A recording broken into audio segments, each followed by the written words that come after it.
Hi, I'm Marcus Caldwell. I'm from Galveston, Texas. I grew up in the League City area during the 80s and 90s, a community that was deeply conservative and heavily rooted in Christian values.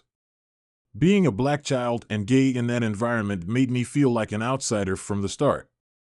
I spent much of my childhood alone, retreating into my own world. My mother, noticing my solitude, encouraged me to find an outlet for my creativity. That's when I discovered drawing. It started with simple sketches, but one day during a trip to a local pharmacy, something caught my eye, a comic book series called The Guardians. These stories captivated me. The characters were diverse, each with unique abilities and struggles. They were outcasts, yet their differences made them exceptional. They used their gifts to make the world a better place. In them, I saw a reflection of myself, different, but with something special to offer. As a kid, I also played Little League Baseball. Our games took place on fields that were part of the toxic Brigham chemical site, though we didn't know it at the time. Many in the community became ill because of the contamination.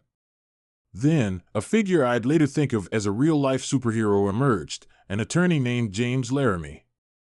He sued the company responsible, got the site declared a hazardous zone, and forced cleanup efforts. Watching him stand up for the community left a deep impression on me. That was when I decided I wanted to become a super lawyer too. By my junior year of high school, I was touring colleges on the East Coast. During a visit to Jefferson University in D.C., I met Professor Charles Whitmore, a charismatic lawyer carrying an armful of books. He struck up a conversation with my tour group, and when I mentioned I was from Houston, he shared that he had a law office there. I didn't think much of it at the time, but when I returned home, I reached out to him and landed an internship at his firm. Working at Charles's firm was a revelation.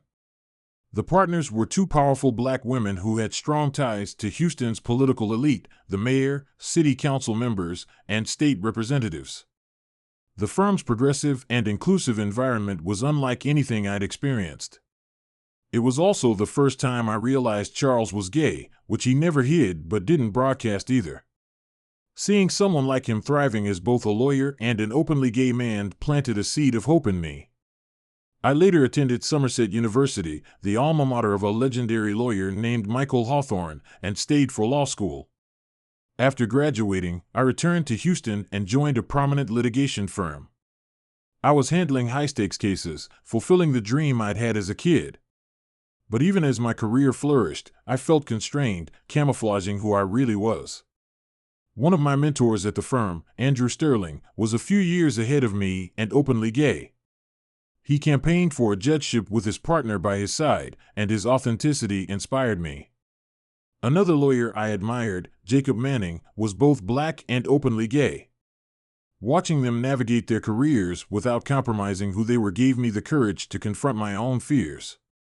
Eventually, I reached a breaking point. I called Andrew one evening, feeling panicked. I want to come out professionally, I told him, but I'm terrified. What if it changes everything?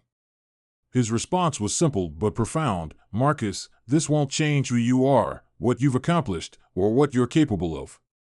Don't let fear hold you back. Taking that step was liberating.